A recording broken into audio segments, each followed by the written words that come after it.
Hi, my name's Drello44. Welcome to my channel. So today I'm just going to be talking about the boss, Lady Osakabe, and pretty much just a kind of a guide just to make it easier. Obviously, if you've got long-range weapons, this fight is going to be a lot simpler. If you're running the dual swords like I was, it was a little bit more tricky, and this did take me a few attempts, purely because at times I struggled to get the reach to actually damage the heads. Now, one of the things that you're going to notice in the background is that, of course, I actually kept my distance, and a lot of it is going to be about knocking each head down. Now, there isn't really a sequence at the beginning. In fact, there isn't really a sequence throughout, but it's just a kind of a preference. So you're going to need to take out the heads. The best thing you can do when you want a burst counter is to keep your distance. If you stay too close, then actually what happens is that you will actually take damage, and that's not so great. So, you know, try and save those elixirs up, do as much damage as you can. Basically, you've got to take out each of the 4 heads, and this is to drain her stamina, to then get a damage phase. It's very similar to a couple of the other bosses. I think the Daedra Bocchi, I think his name was. It's very similar to that, where once you like do enough damage to whatever it is that you're hitting, you basically then get some big damage, and it's kind of very similar.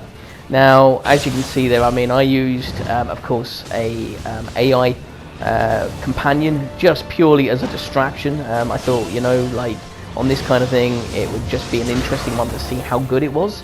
It was okay. It wasn't anything special. It didn't win me the fight or do anything for me, but I thought, well, you never know. So a lot of this is going to be just guarding, just trying to get close. As you can see, I'm really doing very little damage. I'm very much struggling to get those hits in. You could use ranged weapons like a cannon or you know, the rifle or bow and arrow, but as you can see there, if you get the burst counter wrong as well, you take some damage, unfortunately. So it's very much just a case of a bit of patience. I didn't find sloth or weakness was that useful throughout, really. I mean, you can use it, but you're only using it on one particular head. As you can see there, once I've knocked them down, then it's just the damage phase, and of course it's just doing as much damage as allows before the head rises. Now, as you can see, took over half a life bar, so a good start. Now, of course, then comes up the good 4 heads. Now, this fight reminded me very much actually of when you fight one of the battles in Nioh 1. Now, for once you will have done this, you'll be very familiar with how this works. You get lots of serpent heads. These are lots of furry head things. It's very, very similar.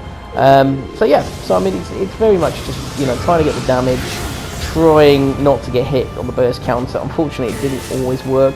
They catch you a little bit off guard. But, you know, it's one of those things. Now, I used, of course, Power Pill, Carnage, Fire, Lightning, and I believe Steel Talisman, just for my own sort of personal thing. Magics and what weapon you use, what stance, won't matter.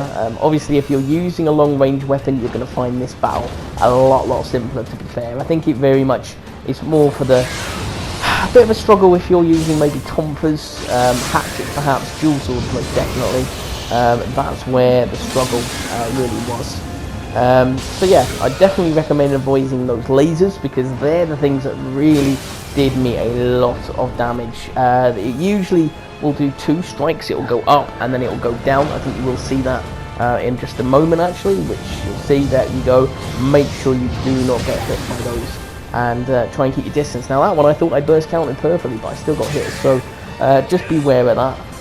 But you can see the struggle of me trying to hit those heads. Absolute nightmare. One of the bosses that I really did not enjoy fighting, for the reason of that it just went against my build.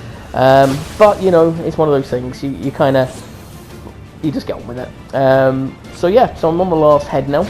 So basically, just a bit of patience.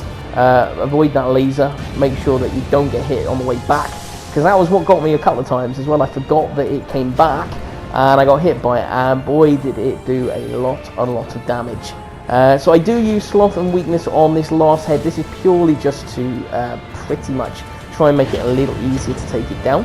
I was trying to bait out the like red attack so I could burst counter it, because if you keep it at a distance and you stay in that mid bit of the roof, you can do it without any damage at all. Unfortunately, this head didn't do it until now, which is great, but you know, okay. So literally just gonna knock it down, and you can see then that this is the last head for the stamina. And then once that happens, oh look, the head drops down, and it's pretty much an easy defeat from there because you can just do the damage. I used Yatsu just to try and do a little bit, didn't really work very well, to be honest. Once you knock that down, the good old head will roll forward and you can stab it for a final blow. So that's it. That is the guide for Lady Osakabe today. Not the hardest boss if you know what to do, but hey, it's like anything, it's always worth doing. So yeah, drop a like if you like the channel, but otherwise that is it for me. Take care. Bye now.